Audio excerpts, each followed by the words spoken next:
আসসালামু আলাইকুম বন্ধুরা। তো আজ আমি এসে গেছি আর একটা নতুন রেসিপি নিয়ে চলে এসেছি। তো দেখতে থাকুন আমার এই ভিডিওটা। দেখুন এখানে আমি মাটন নিয়ে নিয়েছি কিছুটা। আমি আজকে মাটন কষা করব। মাটন কষা করার জন্য মাংসটা আমি ম্যারিনেট করে আগেই রেখে দেব, তার জন্য আমি রেডি করে নেব।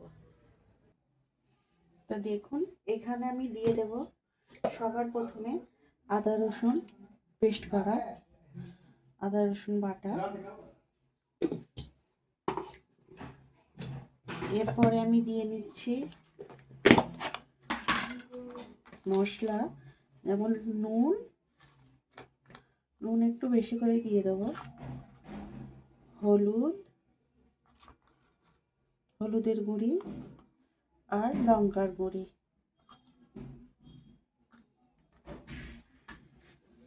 এবার আমি দিয়ে দেব দই।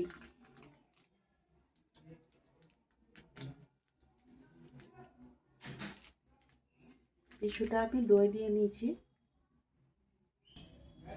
এরপর আমি দিয়ে নেব গরম মশলার গুঁড়ি। আমি এই সব উপকরণগুলো দিয়ে ভালো করে মাখিয়ে দেব। হাতে করে ভালো করে মাখিয়ে নিতে হবে, যেন সবগুলো মশলা মাংসের গায়ে ভালো করে সুন্দর করে লেগে থাকে। মাখানোটা ভালো করে করতে হবে।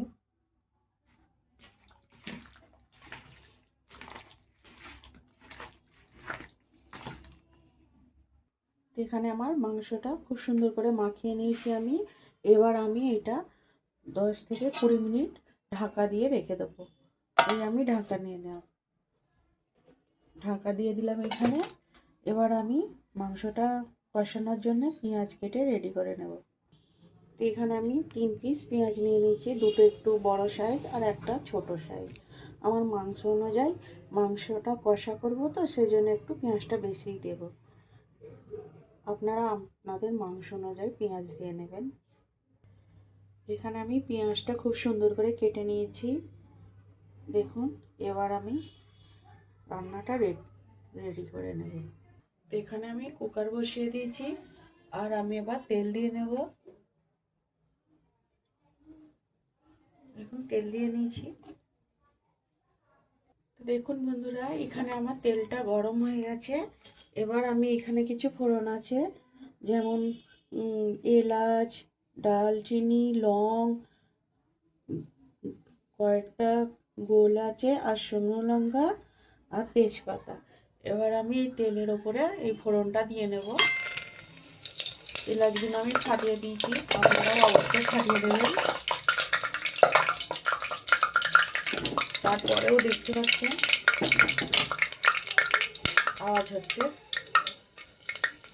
ফোড়নটা আমার রেডি হয়ে গেছে। এবারে আমি পেঁয়াজ দিয়ে নেব।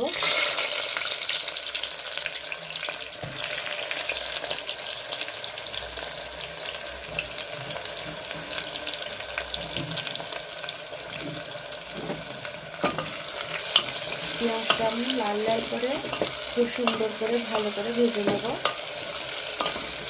2-3 মিনিট আমি এরকম কষাতে থাকবো, তারপরে পেঁয়াজটা ভাজানো হয়ে গেলে আস্তে আস্তে। তো এখানে আমার পেঁয়াজটা হয়েই এসেছে, আরও কিছুক্ষণ আমি আরও ভালো করে ভেজে নেব। দেখুন বন্ধুরা, খুব সুন্দর হয়ে এসেছে আর গন্ধটা কিন্তু দারুণ বেরিয়েছে। আপনারাও একবার এইভাবে রান্না করে দেখবেন।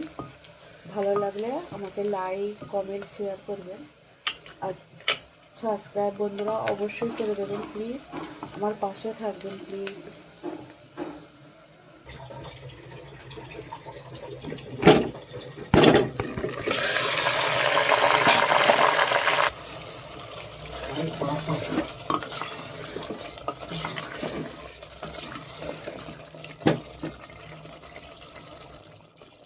এইখানে আমার মাংসটা খুব সুন্দর করে কষানো হয়ে গেছে।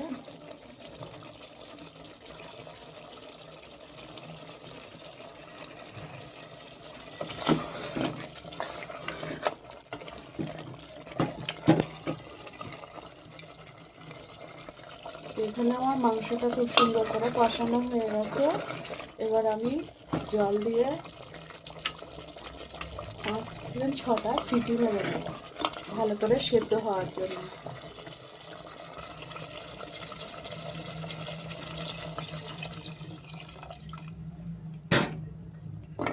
আমি জল দিয়ে দিলাম। এবার আমি কুকারটা মুড়ে দিয়ে সিটি দিয়ে নেব।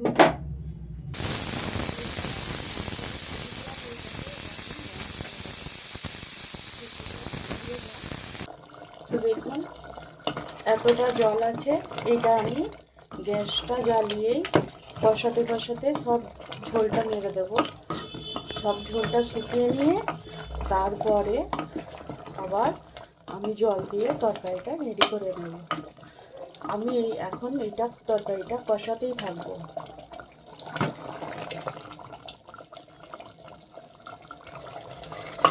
তো দেখুন বন্ধুরা, আমি তরকারিটা কষিয়ে নিচ্ছি। আস্তে আস্তে আমার কালারটা আরও সুন্দর চলে আসবে।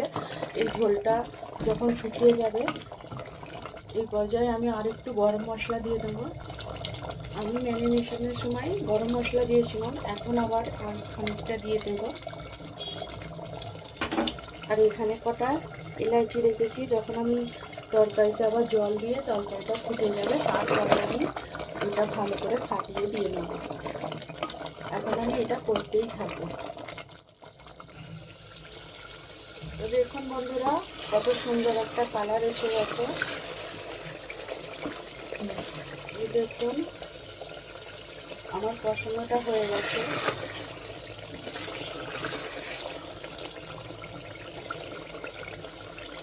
তেল ছেড়ে দিয়েছে মশলা, মাংসটা রেডি হয়ে গেছে কষানো। এবার আমি হালকা করে জল দিয়ে দেবো। এখানে আমি জল দিয়ে দিচ্ছি, খুবই সামান্য জল দেবো। আমার মাংসটা কষানো রেডি হয়ে গেছে। কত সুন্দর একটা কালার এসেছে, দেখলেই বুঝতে পারবেন।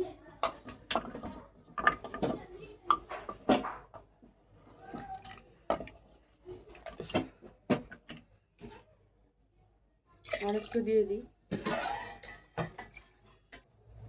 এখানে আমি এলাচগুলো ফাটিয়ে নিয়েছি, এখানে দিয়ে দেবো। এবার তরকারিটা হতে থাক।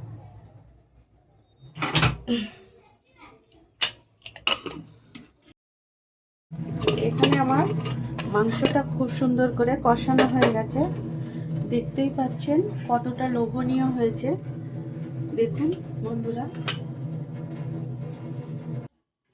তো দেখুন আমি আর একটু ভালো করে দেখিয়ে দিচ্ছি। দেখুন বন্ধুরা কতটা সুন্দর আর লোভনীয় হয়েছে। আর মাংসর কালারটা কত সুন্দর এসেছে। তো আমার যদি এই রেসিপিটা ভালো লাগে কিংবা আমার ভিডিওটা আপনাদের ভালো লাগে তাহলে লাইক কমেন্ট শেয়ার করবেন।